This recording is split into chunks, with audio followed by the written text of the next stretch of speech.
Hi, good evening everyone again. Welcome back to IGCSE Physics Eureka Moments. Right, we've done this episode 1, we did on motion. Now we are going on to episode 2 on the topic of forces. Right, the topics good to consider today would be the concept of resultant forces. If there's a resultant force, we've got balanced forces, we've got unbalanced forces, we've got the weight, air resistance, and moving or centripetal force. Alright, so these are the topics for episode 2, forces. Now let's just jump right into resultant force. So A, resultant force. Now the idea of resultant force is this: if we got an object, in the object we've got there's a force 30 newtons to here, and it's also being pushed 20 newtons. Now what we can do is this: we can find the resultant force. In this case, what we will get is 30 newtons plus 20 newtons. We should get 50 newtons. Now what this means is, this has the same effect as when there's an object is being pulled by a 50 Newton force.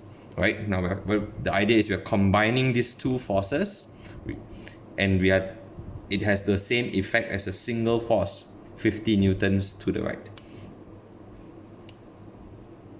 Now we can also consider the situation where we get an object as well. Now what we have is we got the 20 Newton force.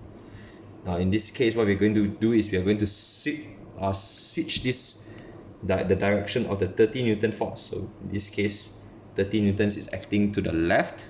Now what we need to do now is to find resultant force is, instead of addition, we are going to look for the difference.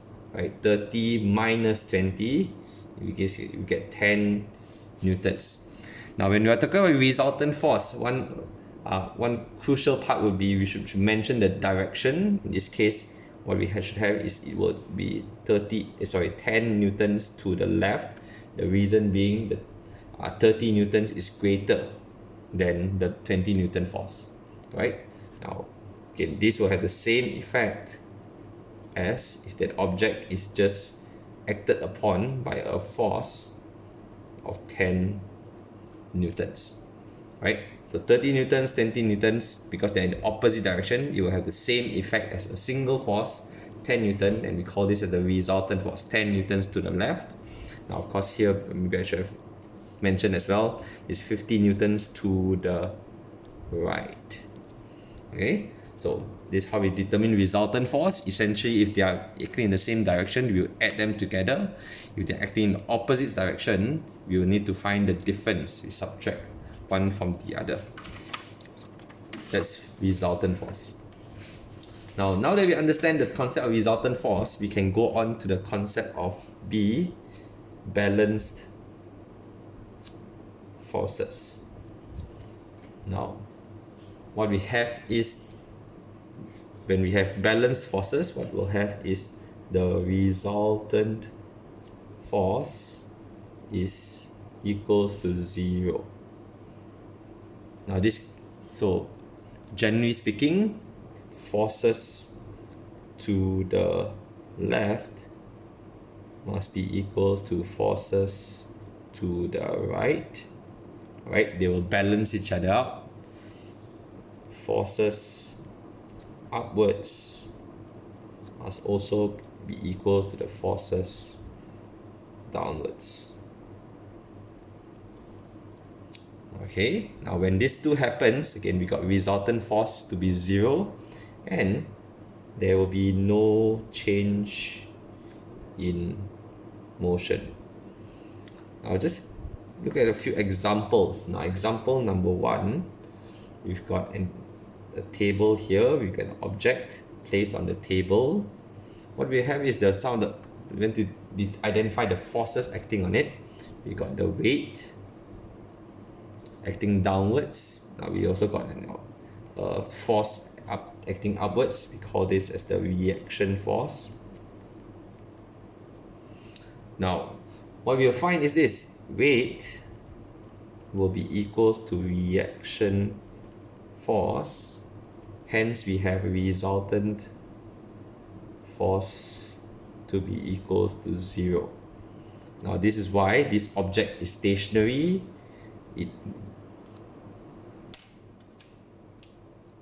Object remains stationary. Right? Balance forces is when the resultant force is 0 and you experience no change in motion. Now, so that's example number 1. Now let's consider example number 2. Now we can have a piece of rope. We got person 1 pulling on it. We got person 2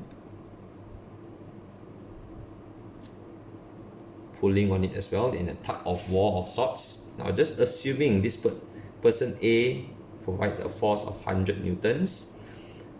This person A, person B provides a force of 100 newtons as well. Now in this case, because force from A is equal to force from B, what we'll have, resultant force is equal to 0. Alright? So we got object remains stationary. But if the idea, if that's what's happening, the rope will neither move to the left nor to the right. It will be a stalemate. Now, there's a third example. Alright? Now, just taking the example of a car. Now, this car is traveling on the road. It's moving. Now, for it to move, what we have, it will need to have a force pushing it forward. Now, in this case, what we call this as is called thrust. It's force provided by the engine. We also got, in this case, we got various resistive forces. It could be friction. It could be it could be drag. It could be friction, right? So now, what can happen is it can come to a point where the engine thrust is equal to amount of drag of friction. Alright, or maybe I should change the word to resistive forces. Right? So the forces acting forward, pushing it forward, the thrust can counterbalance by the resistive forces in the opposite direction. In this case, we have resultant force to be 0. Now this is when, now note, the object remains, now the object continues moving at a constant speed. Right? Now the car was moving forward at a certain speed, and if these two forces are balanced, what will happen is the car will continue moving by moving at the same speed, constant speed. So these are the three cases, three examples of balanced forces, with the key idea being the resultant force must be 0, and as a result there will be no change in motion. Now we've look at balanced forces. Now we look at unbalanced forces.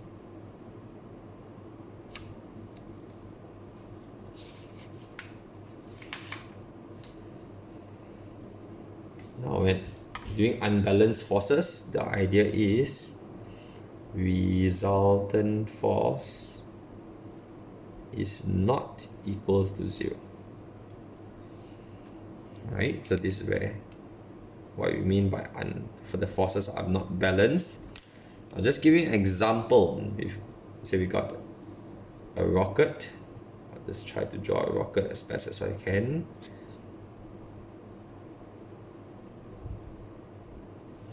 Right? Now, just assuming the rocket has a mass of 3,000 kilograms. So, now if you, in the short while we talk about this, but weight will give this, in this case, it will give us a value of 30,000 newtons.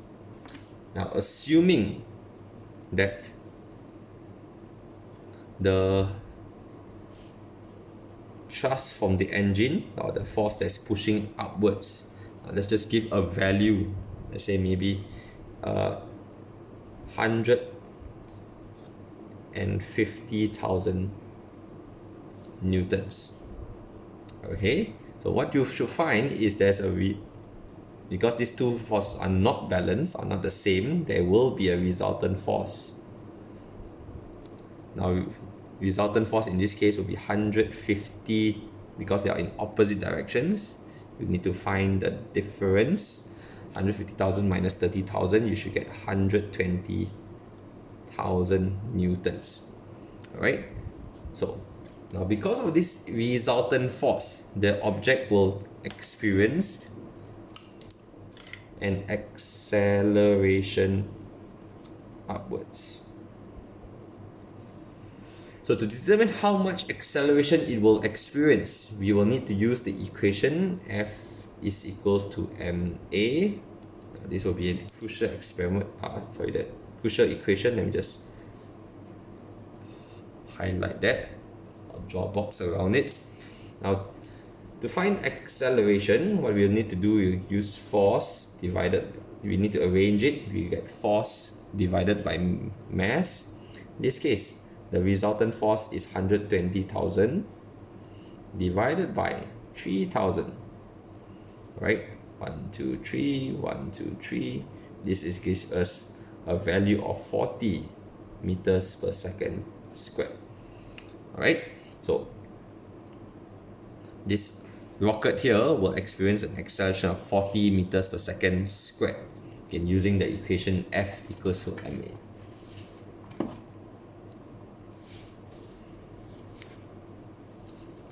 Unbalanced forces.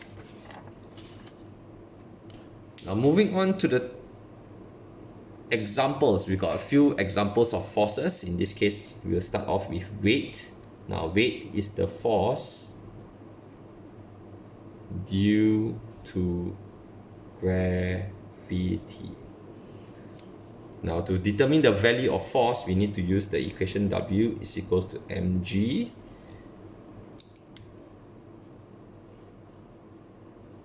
Now where G is equals to 10 meters per second squared on Earth. Right? This is a constant. We call it as gravitational acceleration. Now what this means is, if there's a person of mass is 65 kilograms, now to find his weight, what you will need to do is W is equal to mg, 65 multiplied by the value of G is 10. This gives us 650 newtons. Right? So a 65 kilogram person on Earth will have a weight of 650 newtons because we just multiply by 10.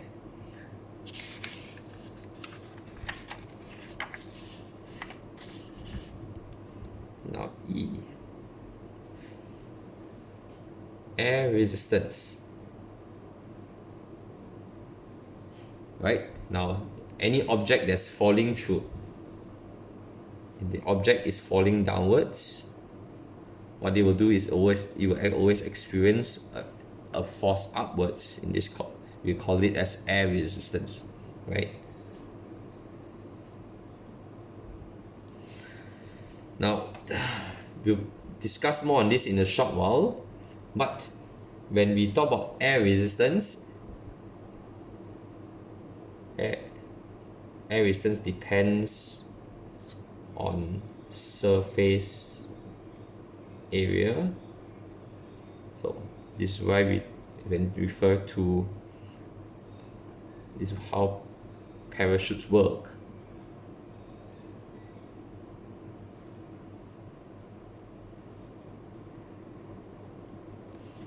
Because of the larger surface area, you are increasing the amount of air resistance, thereby slowing the person down. Now, more on this in a short while. We're going to analyze the different sections as a parachutist falls. Now, but for now, air resistance depends on surface area. Air resistance also depends on speed, right? So, if you speed is higher, air resistance will increase as well. Okay. Now just backtracking slightly with the idea of gravitational acceleration. G, where we get mentioned, is 10 meters per second squared. Now the idea is this: if we are able to remove air resistance, an object will experience gravitational acceleration 10 meters per second squared, whereby again no air resistance. So this is the important condition.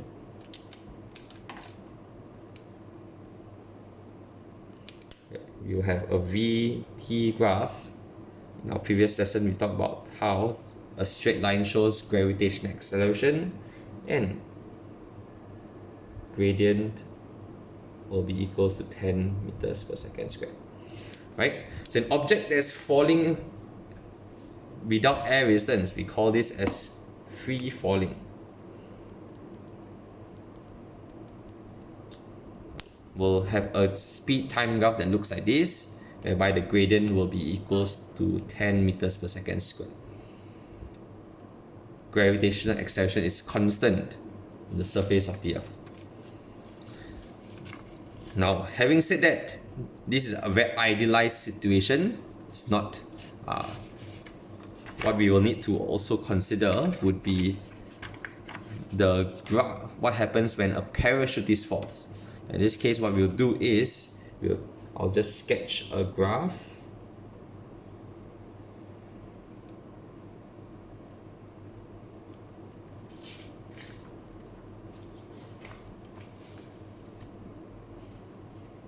Right, so as a parachutist falls down to the earth, as he jumps down, what we have is that we need to identify the forces.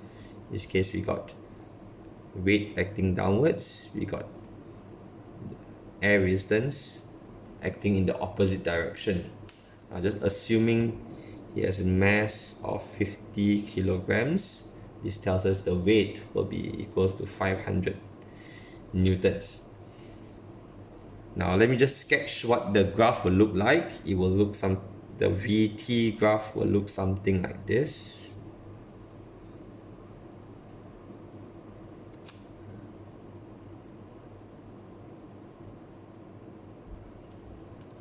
Okay, now let's just label a few sections to the graph.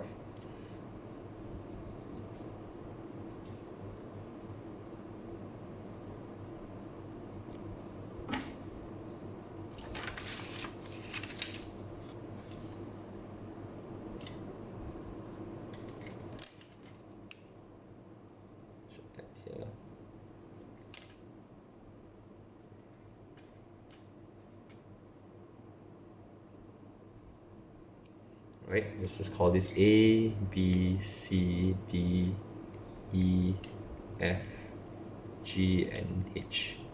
Now this will take quite a bit of explanation and elaboration, so you probably need to focus on this part.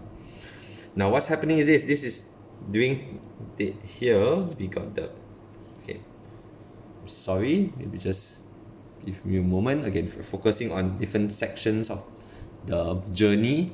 So got A, B, C, D, E, F, G, H. Now for each section, it's crucial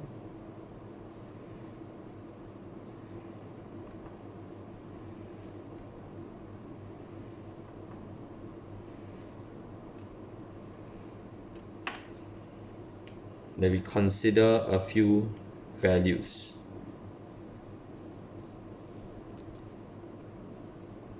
Alright, here what we have is, this is the value of W, weight, this is air resistance, friction, and we got resultant force and acceleration. Alright, so let's start filling in some of the values now.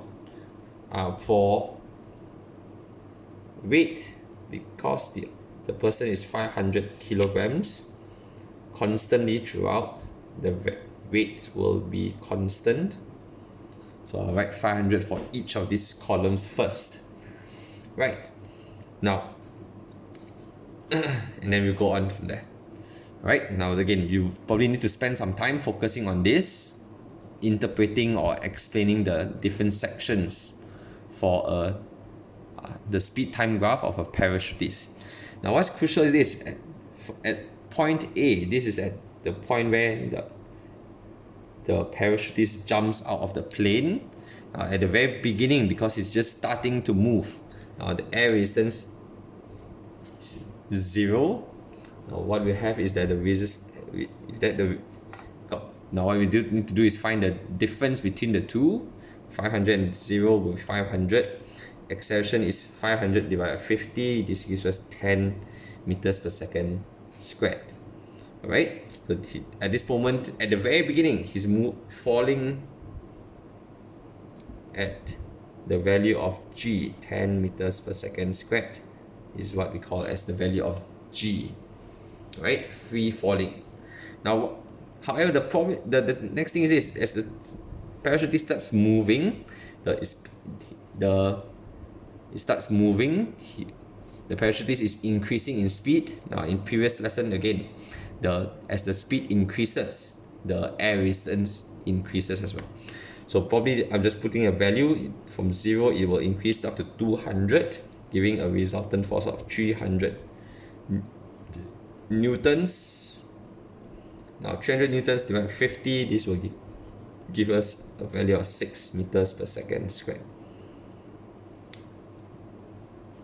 Okay, I'll just continue on for maybe this section. Again, the speed is increasing. Let's just put a value 300.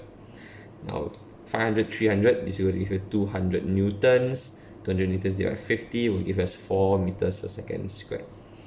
Right? So what you should find is during this section, the acceleration is decreasing. Hence, the graph looks like this. Now you come to a point where the line goes flat. Now the reason for this is this. Again, air resistance increasing, it will come to a point where it will equal to weight, whereby now we have balanced forces. Resultant force is 0, acceleration is 0 meters per second squared. Now, so with this, where constant speed. Okay, now we got a very specific terminology, very important word. We call this as terminal velocity. Alright, so as the parachutist reaches a point where weight is equals to air resistance, the parachutist will be moving at the same speed, constant speed. Alright, and we give the terminology, or we give the phrase terminal velocity. Now the next main event is this. This is when the parachute is deployed. Alright, the parachute is deployed. What happens is the surface area increases. Alright, so the surface area increases to the point where now air resistance from 500, it will increase. I'll just put a value here, maybe up to 1000. Now, looking for the resultant force, now we got the negative 500 Newton divided, that will give us negative 10 meters per second squared. Now the value here, it signifies deceleration. Right? The object experiences a very drastic and very high value of deceleration and is slowing down. Now next thing, as the object starts slowing down, what will happen is the air resistance will decrease. Now I'm just maybe at point F, it has decreased down to maybe 700 newtons.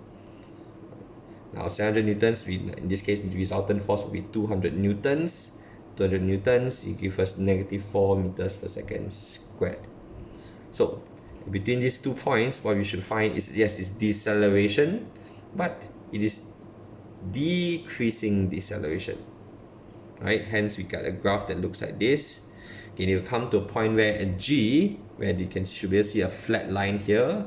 Now the air resistance has again equalized to the same as weight. In this case, we got resultant force to be 0 newtons, 0 meters per second squared. And we call this as constant speed.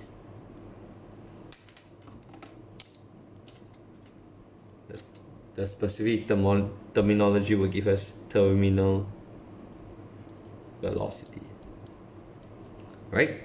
So once the parachute deploys, it will reach a lower terminal velocity, whereby it will come to a point where at H, this is where he lands and he stops. Now in this case, the object has stopped. V will drop down to 0 because he has reached the Earth. Alright, so this is the again speed time graph of a falling parachutist. We got different sections. Now I know this is a bit more tricky to it, but hopefully by going through in detail step by step, breaking them down to different sections, you are able to understand more clearly as to why we have this shape. Now what you will need to do is you need to describe or compare the forces between weight and force and how the motion will change. Alright, so with that we are complete this topic. Just getting back to the end. So this is Eureka Moments episode 2 on the topic of forces. We have just gone through the topics of resultant force, balanced forces, unbalanced forces, weight, air resistance, and my mistake, we've not done centripetal force. Maybe very quickly we'll go through centripetal force.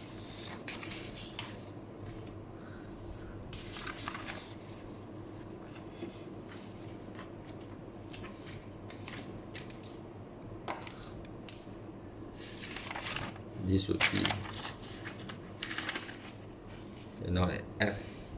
Alright, very quickly, centripetal force.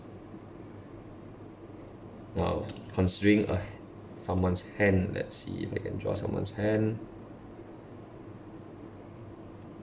Right, now this person is holding a string with a ball at the end. What he's doing is he's swinging this round, going around in a circle. Right, so this object is moving around in a circle. You will move here, move here, move here, move here, move here, move here. Right, now what we'll need to do is in this case we will need to identify, right, it's moving at maybe 5 meters per second. In this case 5 meters per second, 5 meters per second, 5 meters per second, 5 meters per second, and you get the idea, right? So the object is moving constantly at 5 meters per second. Now, however, we will still say that when an object is moving in a circle, it is expanding experiencing acceleration, right? It is experiencing acceleration. Now the reason is this: direction of the object is constantly changing. Now more on this in the next lesson when we talk about scalars and vectors, but because the direction is constantly changing, the object is experiencing an acceleration, right? Now an object only experiences an acceleration if there is a force. Now, so what we're saying is this is due to a force acting towards the center of the circle. Okay, in the word is center.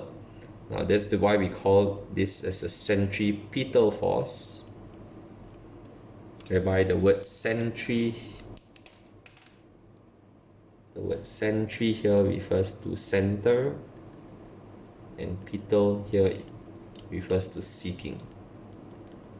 Right? So there's a force that's always looking pointed to the center. So in this example here, there's a force here. We call this as tension. Right? So as you spin a ball round and round, it is because of the tension in the spring. Sorry, the tension in the string. Now there are other examples like planets orbiting around the sun. Now the force that's causing it is the force of gravity. Okay. Now next, electrons around the nucleus. Now electrons are held around the nucleus, orbiting around the nucleus because of electrostatic force.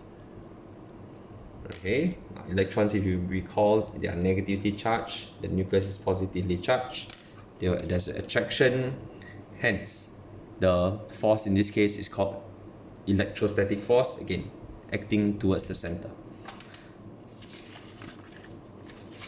So with that, we should be done with the topic episode 2 on topic of forces. Again, we've gone through the topic of resultant force, balanced forces, unbalanced forces, weight, air resistance, and centripetal force. I hope this video helped you to achieve your own Eureka moments. Until the next time, take care. We'll see you again for episode 3. Bye.